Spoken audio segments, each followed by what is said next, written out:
가기선은 증시 각도기. 시청자 여러분, 그리고 도기마을 여러분, 그리고 투자자 여러분, 한국 주식 투자, 미국 주식 투자 여러분, 편한 아침 되고 계십니까? 아마도 쉽지 않은 아침이실 것 같아서 오늘 조금 빨리 만나러 이렇게 일찍 영상 속으로 들어왔습니다. 네, 미국 시장이 상당히 많이 흔들렸습니다. 미국 시장 한마디로 저는 정리를 해보자면 숙취가 시작됐다, 이렇게 한마디로 표현해보고 싶습니다. 네, 뭐냐면 기술주들 강세가 그동안에 굉장히 강했죠. 그러면 다들 그런 생각을 조금 했어요. 이렇게 강세가 돼도 돼? 이렇게 강세가 돼도 되는 거야? 근데 항상 그렇죠. 항상 뭔가 좀 신기하게 강세를 보일 때는 정말 영원히 갈 것처럼 그렇게 보입니다. 이건 항상 그렇죠. 항상 그렇습니다. 영원히 갈 것처럼 보였는데 아니었구나 라고 뭔가 깨달은 것이죠. 예, 그래서 숙취가 깨고, 술을 깼고 이제 숙취가 시작됐는데 이번 숙취가 전면적인 하락으로 갈 것이냐에는 여전히 저는 그렇진 않을 것 같다라는 생각을 가지고 있습니다. 오늘 상황들 몇 가지 궤적들이 있어요. 궤적들이 있는데 크게 포인트는 한 세 가지 정도로 얘기해 볼 수 있겠습니다. 먼저 첫 번째는 테슬라발 기술적 약세, 이렇게 표현할 수 있는데요. 저는 개인적으로 계속 말씀드리지만 그날 배터리 데이 때 발표한 내용들이 나쁘지 않았다고 생각해요. 생각보다는 오히려 좋았습니다. 생각보다는 더 많은 것들을 발표했다고 저는 생각을 하고요. 그런데 주가 빠진 것은 기대감이 과도했기 때문에 주가 하락했다, 이렇게 볼 수 있겠고, 어제 장외 시간에서 6% 중반대 빠졌는데 시작하고 나서 계속해서 빠지면서 오히려 장준 저점 부근에서 주가가 마감되는 그런 양상을 보여주었습니다. 무려 10% 넘는 하락을 보여주면서 10.34% 하락을 하면서 400달러가 붕괴된 380달러로 장을 마감하는 모습입니다. 끝까지 제대로 고개를 들지 못하고 하락하는 마감이었는데요. 이로 인해서 어떻게 됐냐? 이로 인해서 기술주들에 대한 가치 측정에 대한 의문이 생긴 거죠. 우리가 그동안 이렇게 많이 달렸는데 이게 맞는 것이냐 하는 의문이 생겼고요. 네. 그로 인해 거기에다가 또 하나가 더 붙여졌어요. 뭐냐면 법무부가 기업 면책에 대해서 앞으로 좀 그동안처럼 면책을 적용하지 않을 것이다 라는 이야기를 했거든요. 그러니까 그동안에는 SNS라든가 포털이라든가 이런데 사람들이 글이나 이런 것들을 올렸을 때 거기에 문제가 되는 경우가 있잖아요. 그 부분에 대해서 이제 기업들은 책임이 없다. 그래서 면책 특권을 주고 있었는데요. 앞으로 부정한 콘텐츠가 올라왔을 때 해당 기업이 그동안처럼 법적 책임을 지지 않는 것이 아니라 회사 책임도 좀 있다, 회사도 좀 걸러야 된다라는 이야기가 법무부를 통해서 그 의회에 규제안이 제출이 되었습니다. 네, 이 부분들이 어떻게 됐나요? 안 그래도 이러고 있는데 딱 하고 트리거를 건드려줬죠. 그러면서 기술주들의 심리가 악화됐고 기술주들이 급락을 했고 기술주들의 급락이 전반적인 주가 하락으로 이어졌다, 이렇게 볼 수 있습니다. 이게 한 축이고요. 또 하나는 또 하나는 뭐냐면 바로 저거죠. 연준이 들어올 줄 알았어. 연준이 들어올 줄 알았는데 연준이 안 들어와. 연준이 안 들어오면 딴 거라도 들어와야 돼. 어떤 것? 부양책이라도 들어와야 돼. 근데 부양책 안 들어와. 네. 그러니까 기대했던 것들은 안 와. 그런데 의욕하고 있던 것은 뭔가 흔들리면서, 본격적으로 흔들리면서 의욕에 확신을 넣어줬고 하락이 시작되었고, 또 하나 한 축은 유럽 지역에서 코로나가 더 확산되어서 유로가 약세가 됐고 달러가 강세가 됐고, 달러가 강세가 되니까 어떻게 돼요? 금값은 약세가 되는 이런 궤적이 또 하나 돌아갔습니다. 그래서 어제 장을 보면 뻥뻥뻥 터져서 지난번에도 1, 2, 3를 맞았는데 오늘도 1, 2, 3를 맞는 그런 느낌으로 왔는데, 그러면 전형적으로 시장이 하락하는 상황이냐라고 또 보기에는, 그러기에는 채권값이 안 올랐어요. 그러니까 위험자산을 회피하고 안전자산으로 완전히 선호되려면 채권값도 올라야 되잖아요. 그러면 채권 가격 오르고 달러 궤적도 오르고, 그리고 그렇다고 해서 지금 신용 위험이 급증하는 상황이라서 채권도 싫다 이건 아니잖아요. 미국 국채도 싫다 이건 아니에요. 그러니까 그렇게 얘기하기는 좀 어려워요. 그러면 채권 가격도 강세, 달러 강세 뭐 이런 식으로 궤적이 가야 되는데 그 궤적은 안 이루어졌습니다. 물론 5년물 520억 달러의 입찰이 있었습니다. 그리고 또 덕분에 시장 분위기가 싸하다 보니까 응찰률도 평소보다 높아서 2.2배로 응찰이 되었습니다. 그래서 그런 것들을 뭐 감안해 보면 채권값이 굳이 강세여야 되느냐 하는 의견이 있을 수는 있습니다만 그럼에도 불구하고 전형적인 위험 회피 안전자산 선호 현상으로 갔다면 채권 가격도 강세가 됐어야 되는 건데요. 채권 가격 강세는 이루어지지 않았습니다. 그런 측면에서 보면 결국 뭐냐면 그동안에 워낙 상대적으로 강했던 기술주들에 대해서 이래도 돼? 이래도 돼? 했던 상황에서 트리거가 발생했고 테슬라 그중에 1등이었던 기술주 상승의 1등이었던 테슬라에 의해서 기술주들에 대한 의문이 생겼고 의문이 법무부의 법안 제안으로 인해서 추가되었고 그래서 본격적으로 주가가 하락을 하니 시장이 전반적으로 하락해서 전반적인 심리는 굉장히 악화되었다라고 보실 수가 있겠습니다. 자, 이제부터 또다시 밸류에이션을 잘 측정해야 되는데요. 밸류에이션 측정값이 나올 수 있는 대기업들조차도 굉장히 큰 폭의 급락을 하면서 마무리가 되었기 때문에 한번 잘 고민을 해봐야 될 것 같습니다. 저희도 뭐 그렇게 입장이 다르진 않아요. 전문 투자자들이라고 할지라도 현금을 너무 빨리 썼다 이러면서 아침에 이걸 현금을 너무 빨리 썼네. 계속 써야 되네. 이제부터 본격적으로 써야 되는데 하루 이틀 빨랐네. 이런 생각이 드는 것도 있어요. 네, 그러니까 너무 쫄지 마시고 시장 냉정하게 보시고 이렇게 하시면 돼요. 아니다. 내가 정말로 잘못했다. 정말 판단 잘못했다. 이러면 이렇게 생각하십시오. 올해 누적으로 그렇게 나쁘지 않지 않습니까? 이걸로도 충분하고 다음 기회를 노리면 됩니다. 네, 그럴 수도 있는 거예요. 그러나 하나 여러분들에게 드리고 싶은 말은 가슴이 벌벌벌벌 떨리면서 대응하지는 말아주셨으면 하는 냉정하게 이성적으로 물론 이제 시장이 어려울 때 감정이 휘둘리면 감정을 이성이 뒷받침해주죠.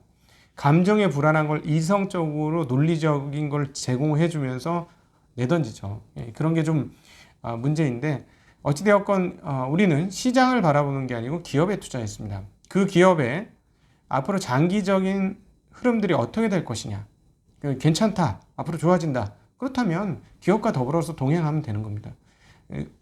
이 투자라는 건 뭐냐면 자본주의 시스템에 대한 일종의 믿음을 심는 과정들이에요. 그러니까 자본주의 시스템이 여러 가지 결격사유가 있습니다. 여러 가지 결격사유가 있습니다만 그러나 자본주의는 시간을 통해서 계속해서 발전해 왔다라는 거에 대한 투자인 거예요. 그리고 또 하나 그러면 그 수단은 무엇이냐? 자본주의 시스템에서 가장 자본주의의 첨단을 걷고 있는 기업에 대해서 내가 투자를 하는 거예요. 기업은 스스로 효율화하면서 발전하려고 애쓰는 가장 강력한 그런 발전을 향한 가장 강력한 의지를 갖고 있는 집단 아니겠습니까? 거기에 내가 참여하겠다라는 것이죠. 그러면서 자본주의 시스템 발전에 나도 같이 동참하고 싶다. 이러는 것이 주식 투자 아니겠습니까? 네, 그래서 그런 심정을 가지는 그런 원칙적인 심정을 가지셨으면 좋겠습니다. 시장을 바라보는 건 투기예요. 이건 여러 사람들이 계속 얘기하지만 정말 소위 말하는 고수들이 다 얘기하는 거지만 이거는 투기입니다. 그래서 여러분들에게 드리고 싶은 말은 투기를 했으면 그냥 투기하시면 돼요. 내 이런데 땄네 이렇게 하시면서 이번엔 벌어서 좋아 잃어서 나빠 그럼 또 다음 판 하지 이렇게 하시면 되고요. 투기하신 분들은. 근데 그렇지 않고 투자를 하신 분들은 내가 투자한 기업이 어떤가 그리고 이 기업의 미래는 어떤가 이런 것들을 투자하시면 좋겠고 다시 한번 이럴 때 공부가 많이 되는 겁니다. 사실은. 그리고 투자라는 거 하루아침에 이루어지는 거 아니고요. 10년, 20년, 30년 업력을 쌓으셔야 훨씬 더 발전할 수 있습니다. 그런 하나의 과정이다라고 생각하시고 시장에 접근하시면 어떨까 싶습니다. 자, 이제 시장 정리해 보도록 하겠습니다. 네, 유럽 시장은 그렇게 코로나가 확산되었음에도 불구하고 이틀 전에 워낙 급락을 했었기 때문에 오히려 좀 반등을 하고 있어요. 그러니까 쪼그라들었던 심리로 주식시장이 거의 급락 3% 이상의 급락을 해주었는데 그리고 독일의 닥스 같은 경우는 4%대나 하락을 했었는데 그것들을 이제 조금 회복하고 있는 과정입니다. 영국이 가장 빠른 회복 1.2% 상승, 프랑스는 0.26% 상승, 독일은 0.39% 상승했고 유로스탁스는 0.51% 상승을 하면서 마감을 했습니다. 그러니까 코로나 확산 뭐 그리고 몇 가지 악재들로 인해서 급락을 했는데 이제 조금 숨고르기를 다시 하는 거예요. 이것들은 이제 미국이나 한국이나 이런 미국이나 이런 쪽에서 또 이런 감정들이 생기겠죠. 근데 지금 아마도 다른 분들은 코로나 확산 때문에 이래서 위험 회피가 되었고 안전자산으로 넘어갔다 뭐 이런 얘기를 할 건데 그거 안 맞아요. 지금 그게 안 맞고요. 코로나 때문이라고 보기는 좀 어려운 것 같습니다. 제가 보기에는 코로나도 아킬레스를 건드렸는데 그건 아닌 것 같고요. 오늘 뭐 궤적은 별로 좋지 않습니다. 하루 종일의 흐름들을 보면 아침 시초가보다 종가가 가장 많이 빠지면서 줄줄줄줄줄줄 흘러내려서 모든 지수들이 거의 그 장중 저가 부근에 마감되었다는 것은 미국 시장에서 좋지 않은 그런 흐름이었다 이렇게 말씀드릴 수 있겠습니다. S&P 500 2.37% 하락했고 나스닥은 3.02% 하락, 다우는 1.92% 하락했습니다. 그러니까 나스닥이 훨씬 더 많이 빠졌다는 건 기술 대표주들의 하락이 더 두드러졌다라는 얘기고 러셀 2000의 경우는 2.6% 하락을 하였습니다. 자, 달러 지수가 많이 올랐어요. 앞서 설명드렸던 대로 유로존에서의 그 바이러스 재확산, 그로 인한 우려감, 그리고 그 전에 뭐가 있었죠? ECB 라가르드 총재의 유로화가 너무 강세다라는 발언, 이런 것들이 혼합되면서 유로화가 상당히 약세, 그것들을 모조리 달러가 받았는데 그것뿐만 아니고 오늘은 달러에 대한 수요가 컸다라고 보는 게 맞는 게, 왜냐하면 유로화 대비 달러만 약세였던 것이 아니라 엔화 대비로도 강세, 원화, 위안화 대비로도 모두 강세였습니다. 그리고 어제도 얘기를 해드렸습니다만 중국에서는 뭐라고 얘기했냐면 위안화 강세가 너무 많이 진행이 되었다. 이 정도면 이제 더 이상 강세는 없어야 될 것이다 라고 얘기했는데 이것은 인민은행이 방어를 하겠다라는 느낌으로 보인다라고 말씀드렸는데, 그러니까 달러와 약세가 지나치다고 유럽도 그리고 중국도 생각을 한 것이죠. 그 이후에 나타난 달러의 강세 현상이다. 그리고 단기간에 엄청나게 큰 폭으로 강세였어요. 이렇게 짧은 기간에 강세를 보여줄 수 있다니 할 정도로 8월 이후로 아주 큰 폭의 강세를 나타내는 모습, 2개월 내 최고치를 경신하는 모습을 보여주었습니다. 네. 그 미국 10년물은 0.677%, 그 다음 30년물은 1.423%로 강세가 아니고 오히려 약세, 금리가 소폭 오르는 양상을 보여주었습니다. 달러가 강세였기 때문에 금값이 상당폭 약세가 되면서 단기간에 상당히 많이 빠졌어요. 1868달러였습니다. 어떤 분들이 금이 안전자산이라고 말씀을 하시는데 저는 개인적으로 거기에 완전히 동의하기는 좀 어려운 것 같습니다. 금은 세스클라만이라는 사람의 말에 의하면 금은 투기 대상이에요. 뭐냐면 가지고 있을 때 자체적인 수익을 만들어주지 않는다. 수익을 발생시키지 않는다. 순전히 거래의 대상일 뿐이다. 올라가거나 떨어지거나. 그래서 그 세스클라만의 기준에 따르면 자체적으로 잉여를 발생시키지 않는, 이익을 발생시키지 않는 자산은 모두 투기자산이다 이렇게 얘기를 합니다. 그런 측면에서 보면 투기자산이라는 측면은 뭐라고요? 뒷면에 위험이 도사리고 있다는 것을 얘기하는 것이죠. 그동안의 금에 대한 투자는 뭐예요? 달러 가치가 약세, 그리고 인플레이션이 강화, 그리고 통화 가치의 하락, 이런 것들이 더불어질 것이다라는 거에 대한 베팅이었죠. 뭐 그건 여전히 동일합니다. 네, 통화 가치가 하락할 것이라는 것은 여전히 동일합니다. 그런 측면에서 보면 통화 가치 하락을 회피하고 싶으신 분들은 금값이 떨어졌을 때는 그래 이제 관심을 갖자라고 생각을 하시면 되겠죠. 근데 그동안에 보면 금값이 언제 사람들이 제일 관심을 가졌냐? 2,000불 돌파하니까 관심을 가졌어요. 한참 오르고 나서예요. 네, 그러니까 항상 그렇습니다.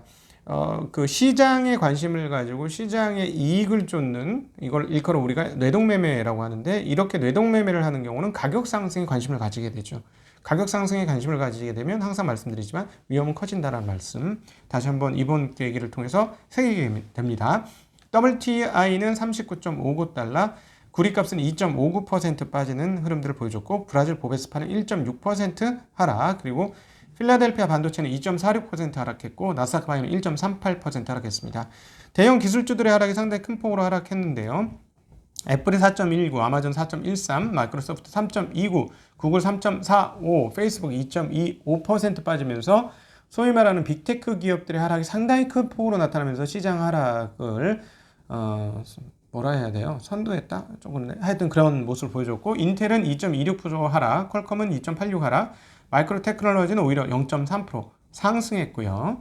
AMD는 3.8% 하락, 엔비디아 4.07% 하락, 테슬라 10.34% 하락, 넷플릭스 4.1% 하락, 웰스파고 3.47, 버크셔 2.12%, 알리바바 0.85% 하락하면서 전반적으로 거의 빅테크를 중심으로, 그리고 테크의 중심부에 있는 기업들 중심으로 하락하는 양상을 보여주었습니다. 그런데 이 모든 과정의 근원적인 핵심이 무엇이냐라고 물어보신다면, 저는 역시나 8월 말에 있었던 파월의 잭슨홀 연설이었고, 그리고 최근에 연준의 의회 발언이었다는 겁니다. 어제도 말씀을 드렸습니다만, 어제 의회 발언에서 뭐라고 얘기했어요? 그 파월 의장이 계속해서 의회를 촉구했죠. 야, 너희들 부양책 빨리 만들어야 돼. 그러니까 어떻게까지 얘기했어요? 어제 얘기 다시 한번 땡기죠. 기존 연준 프로그램을 재조정하는 것보다 정부가 추가 보조금을 통해서 기업이나 노동자들에게 더 순조롭게 접근할 수 있다라고 얘기하면서 과거 도입된 규제로 인해서 연준은 상환 능력이 있는 대출자에게만 대출할 수 있다는 것이 명확하며, 이는 소기업을 대상으로 대출을 해야 하는 현상과 상황과는 맞지 않다. 그렇기 때문에 우린 할 수 있는 게 없으니 의회가 해라. 그리고 그러면서 경제는 재정 부양책이 종료된 것에 따라 부정적인 영향을 느끼기 시작할 것이다 라는 이야기를 했습니다. 그래서 이 부분에 대해서 어제 상당히 부정적으로 말씀드렸던 기억이 나요. 이거 굉장히 내용은 좋지 않다. 시장보다는 내용이 상당히 안 좋다. 시장은 좋았지만 내용은 안 좋다. 이런 말씀을 드렸는데, 이것들이 오늘 반영이 된 것이고, 몇 가지 촉매 트리거들은 발생을 했다라는 것이죠. 그러니까 뭐 테슬라의 기술주 그 기대감 해소라는 게 발생을 했고, 그리고 이것들을 이제 해석하기 시작한 것이죠. 연준에 대한 의견들을. 그래서 오늘 또다시 연준 관련 인사들의 말이 많았습니다. 그래서 그 부분들을 조금 더 확인할 필요가 있을 것 같은데요. 리차드 클라라다 연준 부의장은 인플레이션이 2%에 이를 때까지 금리를 올리는 것에 대한 생각조차 시작하지 않을 것이다 라고 얘기했습니다.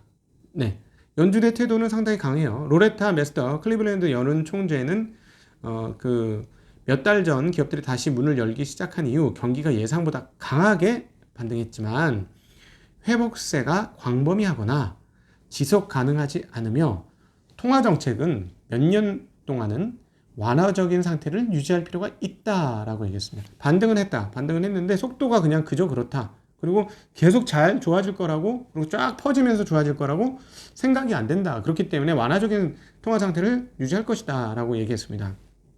찰스 에반스 시카고 연은 총재는 완전 고용에 도달할 때까지 제로금리를 유지할 것이며 2%의 인플레이션은 지속할 수 있고 연준은 그 목표를 초과 달성할 수 있다. 그러니까 2% 인플레이션이 당연히 계속 완전 고용할 때까지 제로금리를 유지함으로써 2%의 인플레이션 오케이 만든다. 그리고 그걸 그냥 그때 금리 안 올리고 그냥 유지할 것이다라는 톤으로 얘기했는데, 전날 뭐라고 얘기했냐면, 이런 평균 물가가 2% 도달하기 전에 금리가 오를 수도 있다라는 발언을 했어요. 근데 이제 이거는 뭐 당연히 그렇지 않을까요? 평균 물가가 평균 2% 도달하기 전에 그때쯤 되면 금리는 뭐 안 올려도 오르겠지, 설마. 그거는 근데 어쨌든 시장 체력이 약하다 보니까 이것도 상당히 좀 부정적으로 해석을 했습니다. 경제 지표들은 정보제공업체 IHS 마켓 9월 미 제조 PMI 예비치가 53.5로 나왔습니다. 전달에는 53.1이었습니다. 그래서 9월 미 제조 PMI 20개월 동안의 그 최고치입니다. 물론 예상치는 이거보다 조금 더 높았어요. 53.8이었기 때문에 예상치보다는 낮았지만 그래도 53.5라서 20개월 내 최고치. 그럼에도 불구하고 시장은 하락했다는 거죠. 이거 뭐야? 자, 보세요. 시장이 어떤 존재냐? 시장이 부정적으로 돌아가면은 그 다음부터는 호재는 눈에 안 보여. 악재만 봐. 악재. 필터링이 쫙 바뀌죠. 필터링이 음극 필터링으로 바뀌는 거야. 그래서 부정적인 뉴스만 쭉쭉 빨아당기죠. 부정적인 뉴스만 흡착해. 하락할 때는. 냉각되면 심리가. 그런데 다시 필터가 하얀색으로 바뀌어. 긍정론이야. 막 올라갈 때. 그러면 부정론은 하나도 안 잡혀. 흡입이 안 되고 긍정론만 흡입돼. 예. 그게 일종의 자기 강화. 소로스가 얘기한 재기적 상황, 뭐 이런 것들을 얘기한다고 말씀드릴 수가 있겠죠. 네. 하여튼 투자는 그래서 항상 중심을 가지는 투자의 태도를 잘 기르는 게 중요하다라는 말씀을 계속 드렸던 것이고요. 괜찮습니다. 다 지나가고 또 좋아질 수 있어요. 저는 그렇게 생각해서 좀 이렇게 여유 있는 말씀, 근데 제가 너무 대책 없이 이런 말씀을 드리는 것 같은데 우리 초보자분들은 심리적인 안정을 꾀하는 게 훨씬 더 유리합니다. 그냥 여기서 막 흔들리는 것보다 그냥 하고 스님들 명상하고 호흡하듯이 아랫배로 배꼽 아래로 숨을 쓱 내렸다가 천천히 올리고 쓱 내렸다가 천천히 올리고 이렇게 하듯이 그런 거 필요하신 것 같습니다. 여기에 이런 날 들을 수 있는 음악도 있죠. 네, 누구지? 갑자기 생각이 안 나네. 네, 아주 조성진이 피아노 연주 잘했던 그런 건데, 네, 그런 음악을 들으시는 것도 강령이 드뷔시, 네, 드뷔시 음악 피아노 연주 같은 거 들으시면 많이 마음이 잠잠해지실 겁니다. 그런 것들도 한번 들으시고 그럴 필요가 있지 않을까 싶습니다. 네, 네, 여러분들 뭐 여러 가지 상황들이 이건 뭐 맨날 있는 거잖아요. 맨날 있는 거고 자주 있는 거고 네, 그럼에도 불구하고 무조건 다 잘하는 거 아니에요. 네, 굉장히 잘했던 사람들도 항상 실수하고 끊임없이 실수해요. 그래서 사실은 주식 투자의 타짜가 되는 거는 탁구 경기하고 좀 비슷하다는 생각이 듭니다. 탁구 경기 요즘은 인기가 없는데 한때 참 탁구 경기 뭐 아시안 게임이나 올림픽 이후에 뭐 금메달, 은메달 따면 엄청나게 유행돼서 탁구장 가면 모두 탁구 치고 있었는데, 근데 탁구 선수를 칠 때 이기는 방법 중에 하나가 뭐예요? 계속 받아내는 거죠. 그래서 언제까지 받아내? 저 상대편이 실수할 때까지 받아내는 거죠. 네. 주식 투자도 마찬가지인 것 같습니다. 저도 항상 계속해서 발전해야 된다고 생각하는 게 여전히 실수가 많습니다. 실수를 하나씩 없애는 거예요. 실수를 하나씩 줄여가는 과정이 소위 말하는 고수가 되는 과정들입니다. 그래서 이제 말씀드렸던 건 작은 수익률에도 만족해라 하는 게 뭐냐면, 작은 수익률을 했으면 그건 성공 아닌가요? 근데 성공이에요. 거기 만족한다는 건 뭐예요? 거기서 잠시 발 뺄 수 있죠. 그럼 뭐예요? 실수가 되나요? 아무것도 안 하면 실수는 없는 거예요. 그쵸? 실수는 실수지 안목은 실수. 그러나 그게 상처를 주나요? 상처는 안 주죠.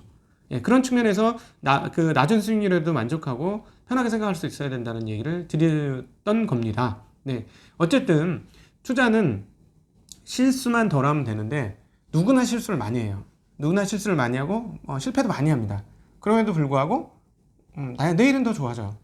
왜냐하면 포기하지 않고 정진하면 분명히 그렇습니다. 그래서 여러분들 여기에 너무 마음 휩쓸리지 말고, 투자라는 건 어차피 인생과 같은 거다. 왜냐면 자본주의 시스템 속에 계속 살 거잖아.